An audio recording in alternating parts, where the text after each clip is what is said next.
আজকে আমি আসছি জাফরগঞ্জ। এই জাফরগঞ্জটি মানিকগঞ্জ জেলায় অবস্থিত। যমুনার বুকে চরটি দেখা যাচ্ছে। এই চরে বসবাসকারীরা এখানে আসে তাদের উৎপাদিত ফসল নিয়ে। কিছুক্ষণ পরে বাজারটি শুরু হবে। আর এই চরাঞ্চলের বাজারটি দেখতে কেমন, আপনারা অবশ্যই ভিডিওটি শেষ পর্যন্ত দেখবেন। সেই বাজারটি আমরা উপভোগ করব আজকে।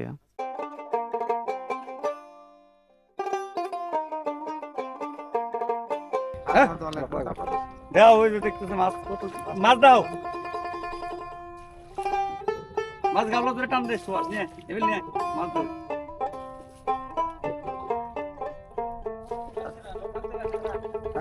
টাকা যদি খুব ও ভাই না দেয় দিয়ে দাও গা, কি জানি ও তো 50-100 দরকার আছে নাকি?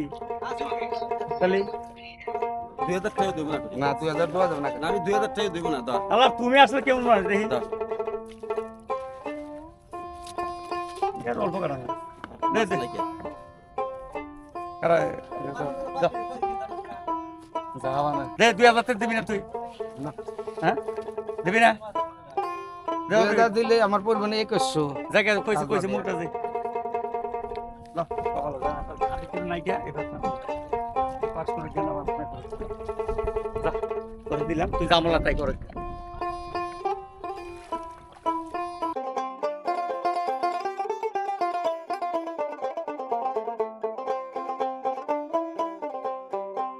মিষ্টি জাতীয় সুস্বাদু খাবারগুলি এই বাজারে পুরোনো দিনের ঐতিহ্য।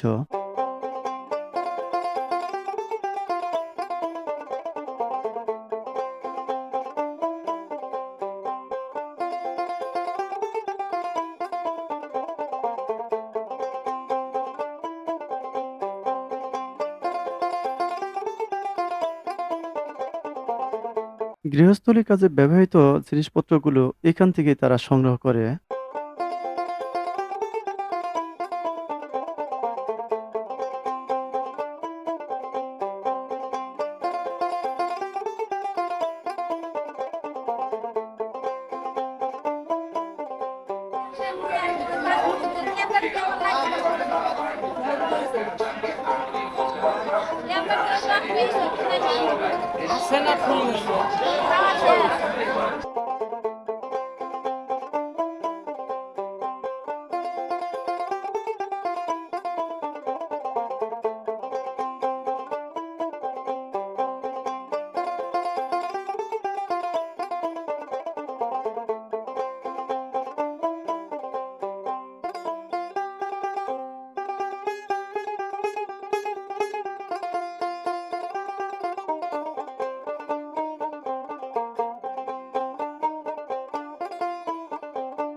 নিজের কাছে ফল নিয়ে আসতে খুশিই লাগে সবার।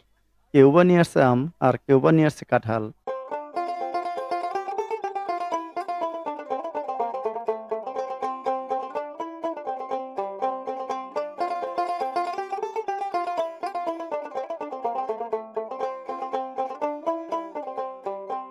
3 কেজি 100 নেন নেন নেন।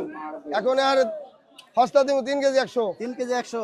3 কেজি 100। মিষ্টি হবে তো না? মিষ্টি হবো, মিষ্টি হবো স্যার, এত ছোট মিষ্টি কে? হবো। আম ছোট হলেও মিষ্টি, উন্নত মানের এটা কি দেশি আম, দেশি আম। আপনার গাছে জি জি জি, দেশি আম। ও আচ্ছা, এটা কি এতটুকু আর বড় হয় না? না এসে খুব বড় হয় না, আর এই বছর একটু ছোট হয়েছে খরার জন্য। সারা বছর বৃষ্টি হয় নাই, সেই জন্য একটু ছোট হয়েছে। এই আমের নাম কি? এটা দেশাল গুটি আম কয়, গুটি আম। গুটি আম। হ্যাঁ, গাছের এর অনেক মিষ্টি হয়। মিষ্টি হয়। কবে পার্সেন্ট কবে এটা? এই গতকাল গতকাল পার্সেন্ট। গতকাল সকালে পারছি।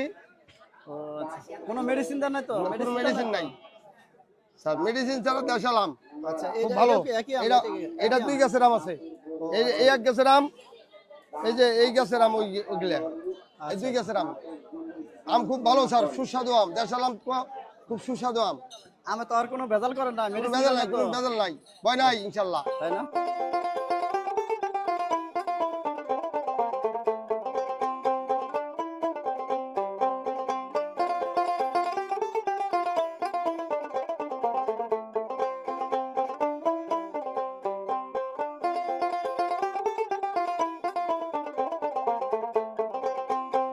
সাংসারিক কাজে ব্যবহৃত প্রতিটি জিনিস চরাঞ্চলের লোকজন এখান থেকে সংগ্রহ করে।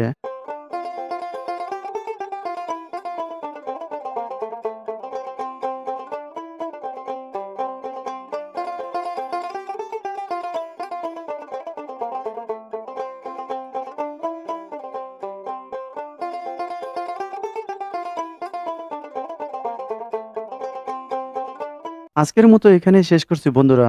সামনে আবার দেখা হবে নতুন কোনো ভিডিও নিয়ে। সবাই ভালো থাকেন, সুস্থ থাকেন। আল্লাহ হাফেজ।